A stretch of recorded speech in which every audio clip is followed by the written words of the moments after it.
I'm going to be doing one of these every season because I'm the founder and that is my privilege. So I get another batch. Everyone's entitled to everyone can do this as many times as they want basically, but I'll just be keeping things ticking over by doing a lot of it myself. Such is my ego, but such is also my knowledge and my sharing capacity. The first song of this new batch, I'm going to go a wee bit, I'm going to just do a bit more fun kind of tunes for this batch because when we started everyone assumed that it was going to be a lot of very old traditional songs. I don't know why I don't know why the first people I asked made those assumptions, but they all went to sort of pre-history of recorded music to very old songs, and it just meant that the list now is very weighted towards quite sad songs, and I want to sort of rebalance that. So the first one I'm going to do is The Hills of Donegal by Goats Don't Shave. This is a cracking tune from the 1990s by a band who, I don't know if they've had any other big hits, but this was absolutely huge, just around Culture Land basically.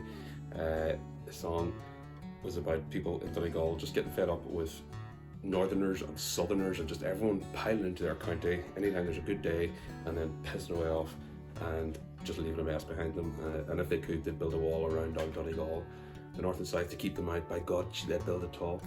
They do mention Donald Trump by name long before he became the 45th president, and it is possible he may have heard this because he is such a massive egomaniac that he would seek out anything that references him, and it may have been where he got the idea to build the wall.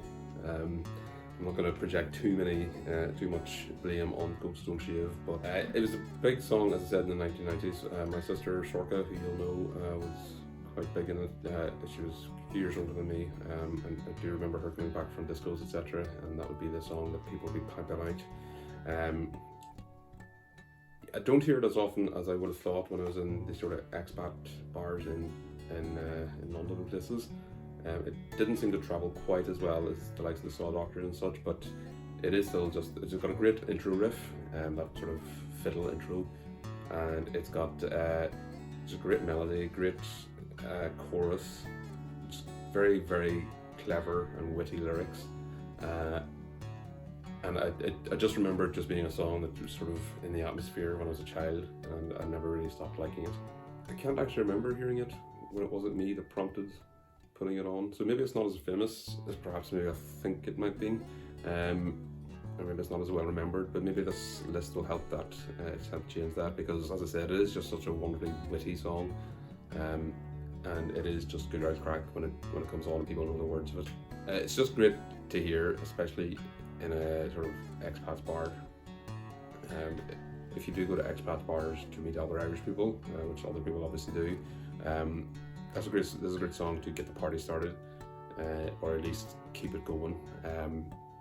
As I said, it's a bit more lively, it's a bit more witty, it's a bit more, it's just more positive energy rather than sticking on the sad songs. So ever since I was really little, I've been obsessed with all things musical theatre, and one of my favourite musicals definitely has to be Legally Blonde. And I think, well, for me, like, I am just obsessed with Elle, but... She wishes she was blonde, it's quite sad. I do. But to be honest, the funniest song in the show is definitely Ireland, which Paulette sings, and it's... Well, the character of Paulette, say a wee bit about the character. So, well, Paulette is a hairdresser, and Elle comes in and she's all heartbroken because the guy that she thought was going to propose to her has now broken up with her. He's got a new girlfriend, and Paulette is all like, right, okay, let's She's just calm down. She's your typical hairdresser, big, loves a gossip. Yeah, your counsellor at the same time. So Paulette sings this song about Ireland, and it's great. It's got, like, she pretty much describes all things Ireland. She talks about her past relationship as well, and how she's heartbroken because the man stole her dog, and it's very, very funny.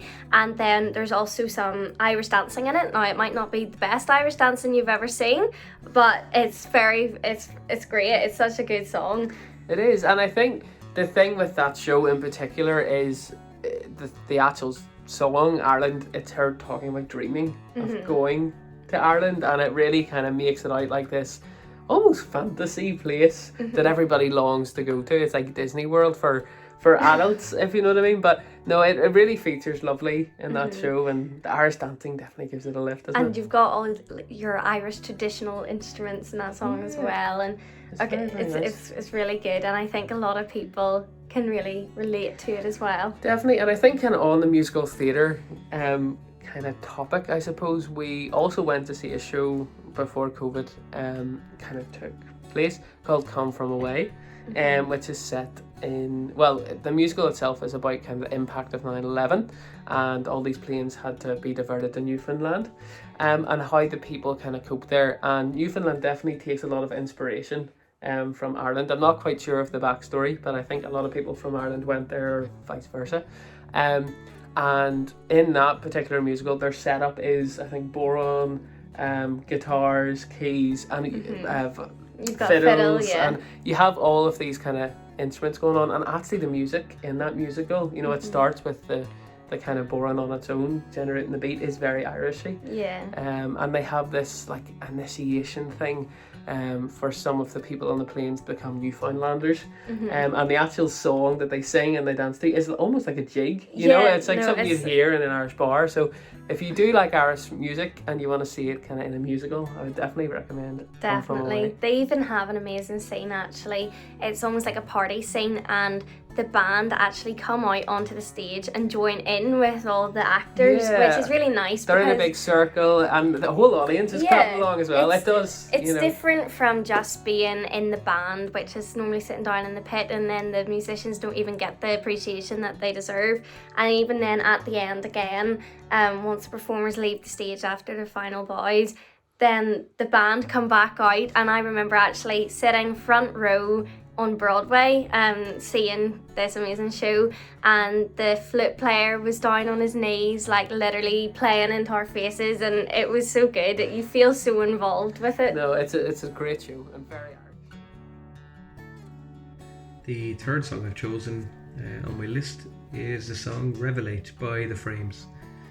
And although I'm not the biggest Glenn Hansard fan in the world, he is an amazing musician and an amazing artist and does so much work outside of that. There's just something about that song musically that just completely agrees with me, and the live version in particular, the live version which I think is from possibly Vicar Street, where it's a mixture of amazing kind of music, but also there's this lovely silence almost of the quietness of the violin fiddle kind of moment in the middle. And the song itself, being a guitarist and someone who loves playing the guitar as well, the starting point of the song, it's just those heavy notes that just kick in at the start, and then you get the other instruments joining in, and there's a very Irishness to the song, as well as being, you know, quite a rock kind of song as well. In terms of memories, that song always reminds me of living in Dublin when I used to live up there.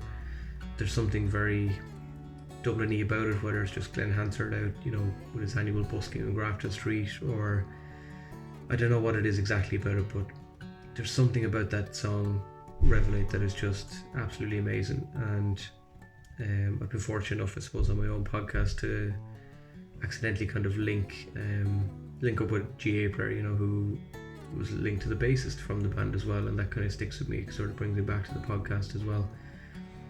But apart from that, Revelate always reminds me of Dublin, and it doesn't matter where I'll be listening to it. It could come on the radio, it could come on a playlist on Spotify. Just whenever it is, I'm automatically dragged back to Dublin. I think the part musically of it that stands out, other than the riff kind of at the start, the intro riff that's played throughout, is that incredibly high-pitched violin solo coming towards the end, and the crowd you can just hear in the background, just sort of almost drawn in by it. And it is one of those songs, I think, that will forever stand the test of time, and will probably go down as, you know, being one of the great Irish songs of all time. And certainly for me, it's definitely up there, one of my favourite songs ever, even if I wouldn't be entirely someone who would jump towards the band straight away. But Revelate by the Frames, absolutely one of my favourite songs.